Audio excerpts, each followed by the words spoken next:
Mike Barber from the Richmond Times-Dispatch. I'm curious, we were a little surprised last fall when Coach said you were really a factor in the battle for the quarterback competition. How much further have you come from that point to right now? I'd say I've progressed well, like since the summer. I got to watch Gerard play, and that really helped me out, like learning and being able to see like college football live and be able to do his reads like as on the sideline and just kind of be able to take it all in was really a good learning experience, I think, for me. So, and then now into the spring, I've tried to just get even better with my techniques and learning coverages and stuff like that. So you were in the opposite position when you arrived here. You're now the guy who knows the system the best, I guess, and you've got a leg up. Yeah. How big an advantage is that? I'd say it's a good advantage, but you know, you got to continue to learn. We continue to put in new stuff, so I have to continue to know that. And going against Bud Foster's defense every day is a good challenge, and that just gets me better and better. So. Is it? I'm sure you have moments where AJ or Hendon probably come to you and say, "What does this mean? How do you kind of process this? That kind of thing." Is it weird to be the go-to guy in a way as a redshirt freshman who hasn't played the game and just has scouting experience? No, it's.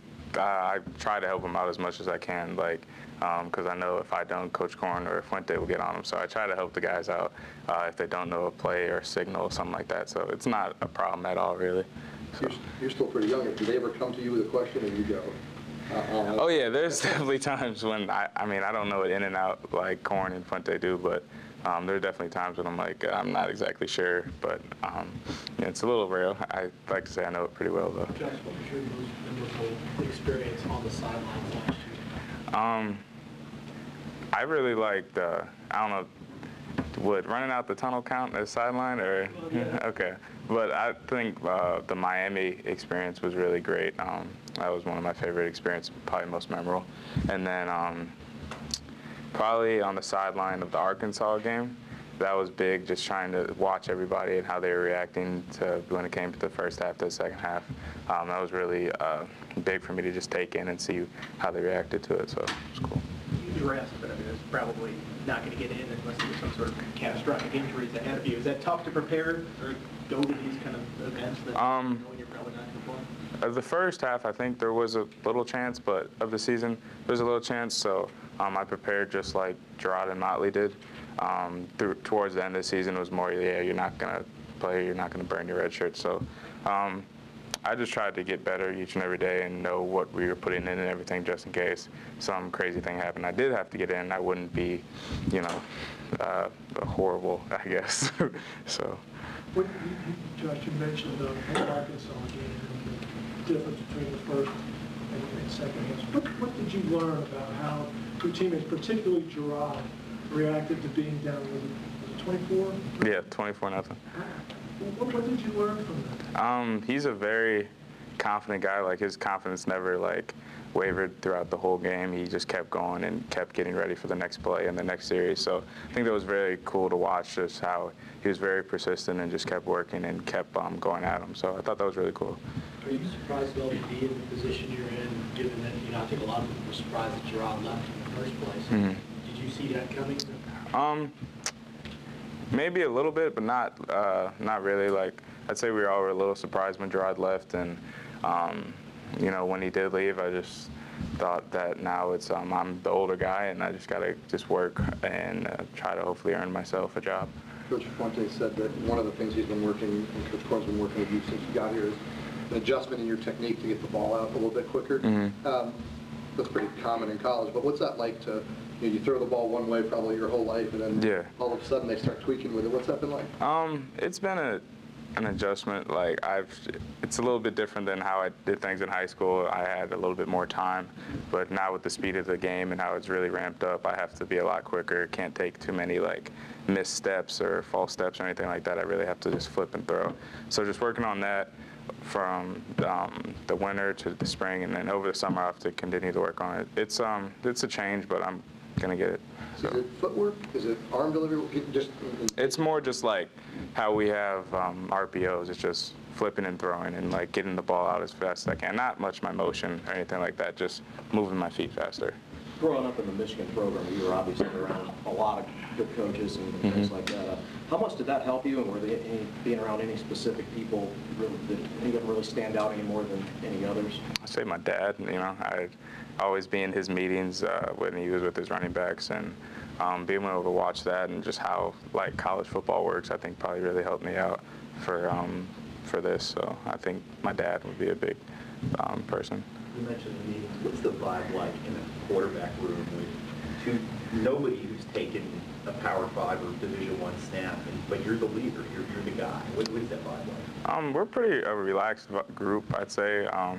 It's not, I wouldn't say that's kind of the vibe, you know, like we're all just in there trying to get better and learn and just try to be the guy. So we're all just trying to push each other to be better, I guess. So. I think every quarterback is described as a dual threat coming out of high school these days. What kind of runner are you as a quarterback? You look at some of the stuff that Gerard did last year ago. I don't know if I could carry it maybe that many times. Yeah, I'm not 6'4", 230, so that's a little bit different running style. But I like to say that I can get the yards that we need, and obviously, yeah, I'm not that big of a guy, but I think I can run the ball pretty well. Not that you played in an offense in high school with tempo like this. Did you play up-tempo at all in high school? Like, we did up-tempo.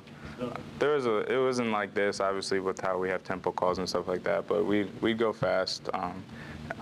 Not this fast, but it was kind of a good like building point to start in high school with that speed and then go to this. So it wasn't that much of a change, just a little bit. It wasn't that bad. Now that you have a year sort of working with tempo at times, either in practice or scout team situations, do you find that that's something that guys like Ken and AJ kind of have to latch on to? Is it tougher for them to... I'd say, yeah, we all have to work on just going faster, and like when we need to go fast, we really need to pick up our tempo and really continue to get better at that. But I think they're doing a good job at it, and they will continue to. So. I think our biggest question for you and them is, have you shown them The Lion King? Do you guys watch Lion King together? Nah, I haven't shown them Lion King. It's kind of just me. I'm a big fan of that, if anybody else didn't know. But yeah, nah, I haven't shown it to them. Will you include them preseason? Will there be a quarterback screening? Or? No, that's just me. That's my tradition. That's what I like to do. So. Josh, how do you relax? What's your go-to activity? I'm a pretty relaxed guy as it is, so I like just sitting down, watching Netflix, watching a movie, hanging out with my dog, one or the other. Fishing or anything? I like to fish, yeah. Sitting out on my porch, one or the other. I'm a pretty relaxed guy, I'd say, so yeah, maybe the Lion King every now and then. So. What kind of dog? He's a mutt. I adopted him from the SPCA in Roanoke. I have no idea what he is, but he's a cute little dog. You get him when you get here? Or? Yeah, I got him about 2 months ago. Yeah, so he's a cutie. Yeah. Name? Simba, obviously. Why did I ask that? Yeah. Cool. Josh, one of the main things that Fuente looks at when he's evaluating quarterbacks is predicted outcomes. And with you being here, now for an entire spring and then an entire season, how much of a leg up does that give you to kind of be able to make the right reads and to get the ball where it's supposed to go no matter the result? I think that helps me a lot because obviously I've seen the outcomes and I've seen the reads and how the plays should be carried out and everything like that. So I think that helps me just having a year in the offense, and I think that helps me with other guys, but they're learning fast and they're also doing a great job with it. So.